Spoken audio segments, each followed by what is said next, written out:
नमस्कार, मैं हूं आपके साथ मयंक मिश्रा। आज 29 तारीख है और देखिए मैं इस वीडियो की शुरुआत सीधा मुद्दे पे आना चाहता हूं और खबर से शुरुआत करना चाहता हूं। मैं आपसे पिछले 3-4 वीडियो से लगातार दो बातें कह रहा था।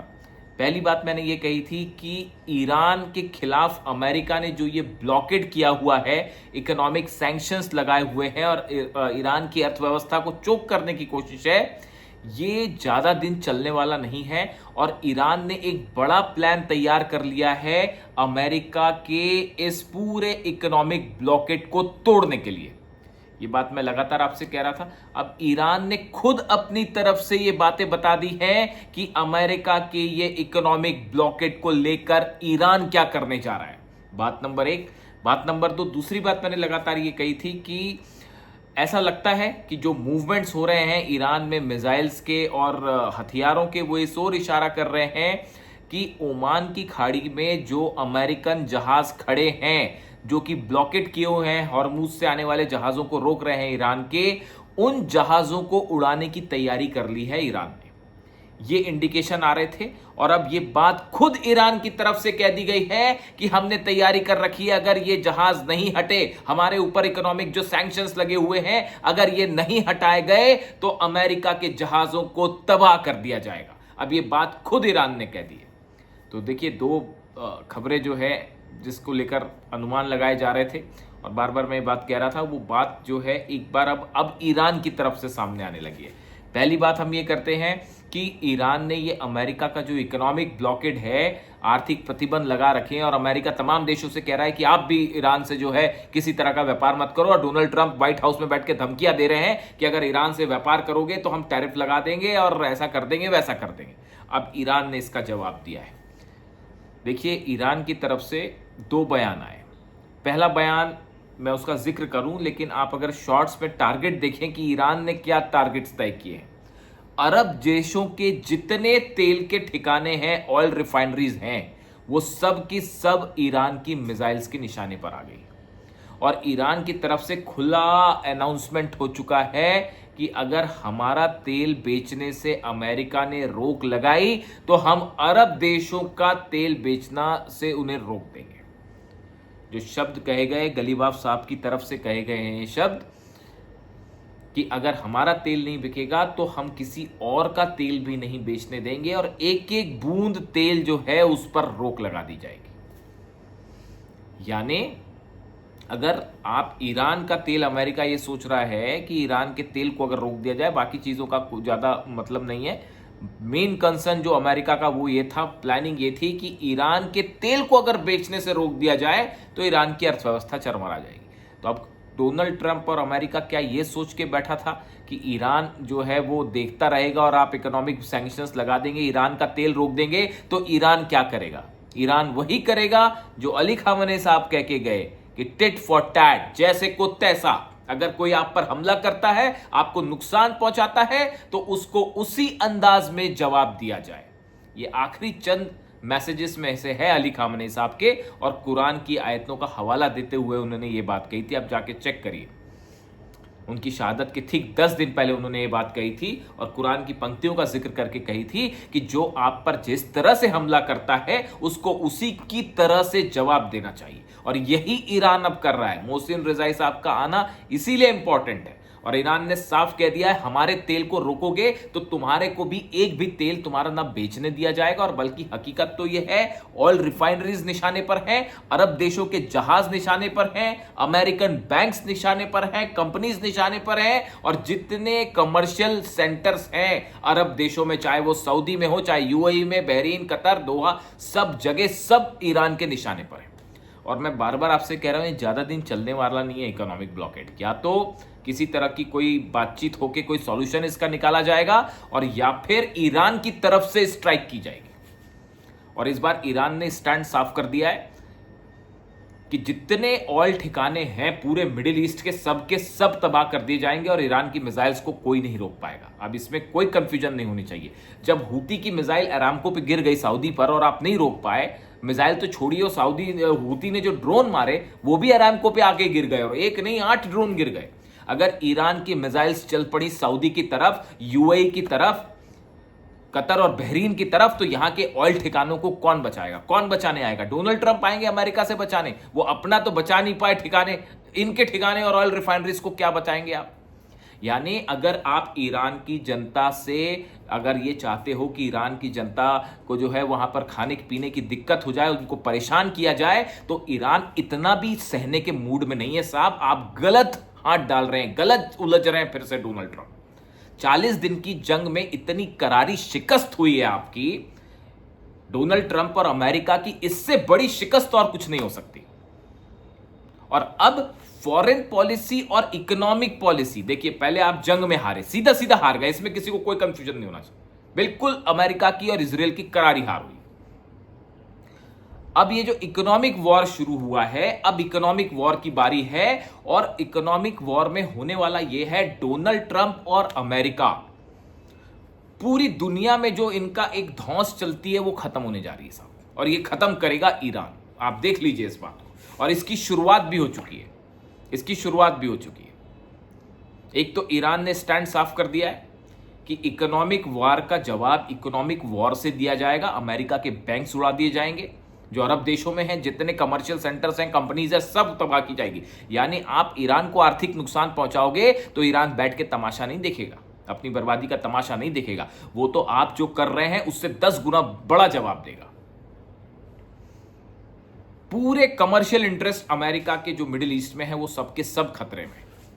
और सुनिए, अरब देशों के बताया जा रहा है, ऐसी जानकारियां हैं, खुफिया जानकारियां हैं, अरब देशों के 10 ऑयल रिफाइनरीज, अलग अलग देशों की 10 ऑयल रिफाइनरीज को लॉक करके मिसाइल्स तैनात कर दी गई हैं उसमें। एक साथ 10 अरब देशों पे अगर मिसाइल्स गिरती हैं और उनकी ऑयल रिफाइनरीज में आग लग जाती है, तो पूरी दुनिया में तेल की कीमतें कहां जाएंगी सोचिए। तेल की सप्लाई का क्या होगा? उसके बाद डोनाल्ड ट्रंप अपनी गद्दी बचा पाएंगे क्या? मेरे को तो नहीं लगता बचा पाएंगे।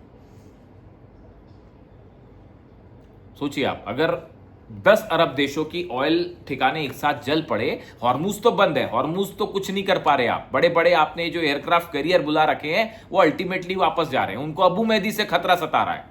ये भी हकीकत है, ये भी हकीकत है, दिस इज ट्रू। ये जो जितने एयरक्राफ्ट कैरियर है बड़े बड़े, जिसमें 75 जो है F-35 F-15 लेके आप खड़े हो, और यूएसएस जॉर्ज वॉशिंगटन जो आया हुआ है, और अब्राहम लिंकन पहले जो है वो वापस चला गया, ये सबके सब अबू मेहदी से घबरा रहे हैं साहब। हकीकत ये है कि अगर जो है ईरान ने एक साथ कई एंटी शिप मिसाइल्स फायर कर दी, क्रूज मिसाइल्स फायर कर दी, तो जहाज बचेंगे कैसे?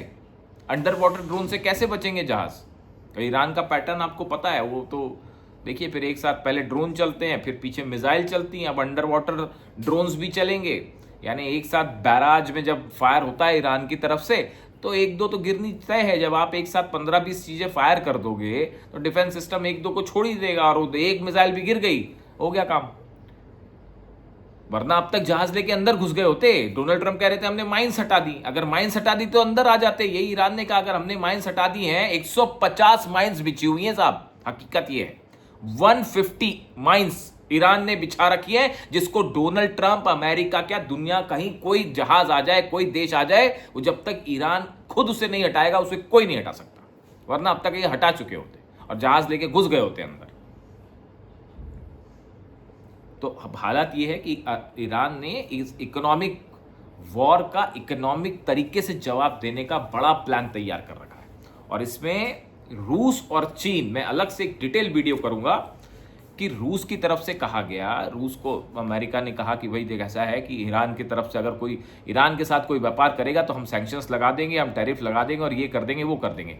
तो रूस का टका सा जवाब आ गया है, डोनाल्ड ट्रंप के मुंह पर जवाब, कि हमारे ईरान से संबंध थे और हमेशा रहेंगे, और ईरान से संबंध हमारे हैं, इससे किसी को कोई दिक्कत नहीं होनी चाहिए। ये रूस का ऑफिशियल जवाब आ गया है डोनाल्ड ट्रंप के लिए, जो सपने देख रहे थे कि सब देश जो है उनकी बात मान लेंगे।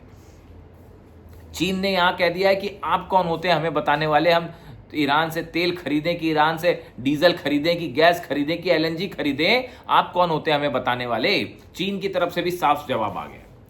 रूस और चीन के परमिशन के बिना आपको क्या लगता है कि ट्रंप का ये प्लान यहां सक्सेसफुल होने जा रहा है? ये जंग से भी बड़ी गलती डोनाल्ड ट्रंप कर रहे हैं यहां पे, जंग से भी बड़ी गलती।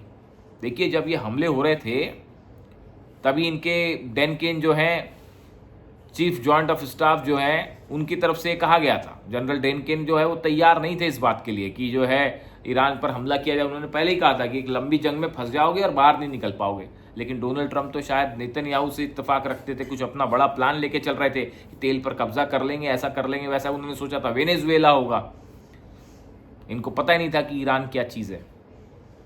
तो गलत जगह हाथ डाल दिया। उसका नतीजा यह है कि जंग में बुरी तरह से लुट गए, पिट गए। अमेरिका की इंटरनेशनल छवि को साहब इतना जबरदस्त नुकसान पहुंचा है और इसके लिए डोनाल्ड ट्रंप और पॉलिसीज जिम्मेदार है। और अब जानते हैं वहां स्टडीज क्या कह रही हैं। अब जो वहां पे अब जो 5 महीने बाद जंग के जो सर्वे हो रहे हैं अलग अलग, और जो रिपोर्ट्स आ रही हैं, खुफिया रिपोर्ट्स अमेरिका को सबमिट की जा रही है प्रेसिडेंट हाउस को, उसमें ये कहा जा रहा है अली खामेनी साहब का असैसिनेशन करके बड़ी गलती कर दी है।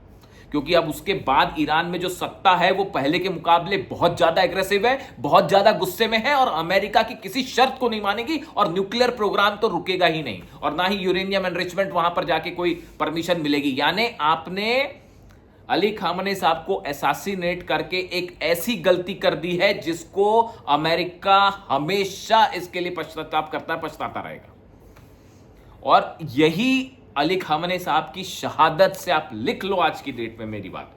जिस दिन अली खामेनी साहब असैसिनेट किए गए थे उस दिन मैंने कहा था ये जंग ईरान जीत जाएगी, और आज मैं 5 महीने बाद फिर एक बड़ी बात कह रहा हूं। अली खामेनी साहब की शहादत जो है उसकी बुनियाद के ऊपर अब ईरान के विकास का एक नया चैप्टर शुरू होने वाला है। अब ईरान ने इसे एक उसकी तरह ले लिया, चैलेंज की तरह ले लिया। चाहे वो इकोनॉमी हो, चाहे वो साइंस टेक हो, चाहे वेपनरी हो, चाहे इंफ्रास्ट्रक्चर हो, चाहे ऑयल इंडस्ट्री हो या इंटरनेशनल इंपोर्ट एक्सपोर्ट हो, हर दिशा में जैसे ये वॉर वाला सीन खत्म होगा, ईरान को आप एक विकास की नई दिशा में देखोगे और नए सुपर पावर के रूप में देखोगे आप। जो देश इन हालात में 30 साल के सैंक्शन के बाद अमेरिका जैसे देश को हरा सकता है, वो जंग खत्म होने के बाद कहां पहुंचेगा, स्पेस साइंस में कहां पहुंचेगा, आप देख लीजिएगा। खैर, तो एक बात तो ये इकोनॉमिक जवाब हो गया। दूसरा जो बात है, मैं लगातार आपसे कह रहा था कि ये अमेरिका के जहाज़ों के ऊपर टारगेट करने के मूड में है ईरान, और अब ये बात सामने आने लग गई है। और ईरान में ही सांसद हैं इस्माइल कौसरी साहब, उनकी तरफ से बयान आया। फॉरेन पॉलिसी कमेटी के वो सदस्य भी हैं और सांसद भी हैं, उनकी तरफ से बयान आया कि अगर अमेरिका की ये ब्लॉकेड नहीं हटता है तो अमेरिका के जहाज जो कि ओमान के आसपास खड़े हुए हैं, ओमान की खाड़ी में, वो सब के सब ईरान के टारगेट पर है। ये बात पहले से पिछले 3-4 दिनों से मैं ये बात इसलिए दावा कर रहा था क्योंकि जो खबरें आ रही थी ईरान से, देखिए जब भी मिसाइल मूवमेंट्स होते हैं तो उनकी कुछ जानकारियां आ जाती हैं बाहर। अगर आप इस तरह की कई सारे वेबसाइट्स होते हैं, चैनल्स होते हैं जो इस बारे में नज़र रखते हैं, कई एक्सपर्ट्स होते हैं जो इस तरह की बातें करते हैं, इस तरह के दावे करते हैं, आपको उन पर जो नज़र रखना पड़ता है। तो ये इस तरह की खबरें आ रही थी पिछले 1 हफ्ते से कि ईरान ने अपनी मिसाइल सिटीज़ से बड़ा मूवमेंट किया है, और ये मूवमेंट और नए लॉन्च पैड्स जहां पर तैनात किए गए हैं, वो फॉर्मेशन ये बता रहा था कि ओमान के आसपास जो है वो जहाज जो है वो लोकेशंस पे हैं, वो टारगेट पे। इसलिए ये बात साफ थी कि अमेरिका के ज़्यादा दिन तक ब्लॉकेट चलेगा नहीं, या तो ईरान या तो ये बातचीत करके किसी तरह से कोई चीज़ होगी, और या फिर ईरान की तरफ से स्ट्राइक होगी। और अब यह बात ईरान ने खुद कह दी है कि अगर ये हटा नहीं तो हम ठोकने के लिए तैयार हैं अमेरिकी जहाज़ों को। यानी कुल मिला के हालात ये है कि ईरान ने वो दहाड़ लगा दी है जिससे अब सबसे बड़ी चिंता तो अरब देशों को अपने तेल की है कि इस अमेरिका और डोनाल्ड ट्रंप के चक्कर में कहीं ईरान ने अरब देशों की ऑयल इंडस्ट्रीज को उड़ा दिया, निशाना बना दिया, तो उसका नतीजा क्या होगा। अरामको वैसे ही जल रहा है, देखिए अरामको का क्या हाल है, आप देख लीजिए। सऊदी में सीज फायर नहीं करवा पा रहे डोनाल्ड ट्रंप, हकीकत तो ये है।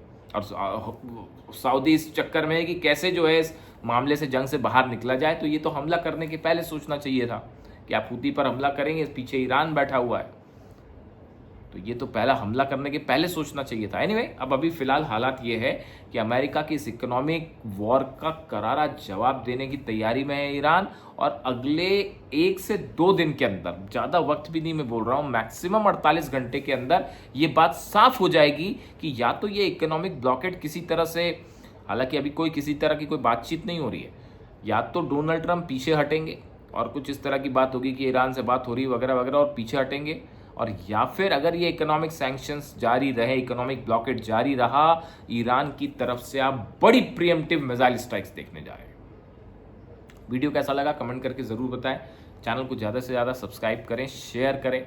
मैं आपसे बार बार ये बात कहता हूँ कि ये चैनल को जारी करने का मकसद ये है, मैं आपको एक्शन पैक थ्रिलर नहीं दिखाना चाहता, मैं आपको सिर्फ हकीकत और सच बताना चाहता हूँ। और कोशिश मेरी ये है कि ये जो बात है ये ज़्यादा से ज़्यादा लोगों तक पहुँचे। ये भ्रमित करने वाली जो खबरें आती हैं जिसमें सच्चाई कम, आधा जो है आधे से ज़्यादा कपोल कल्पित बातें होती हैं, ऐसे में सच को पहचानते हुए हकीकत हम जाने, बस यही मेरा मकसद है। चैनल को शेयर करें, सब्सक्राइब करें। Thank you so much.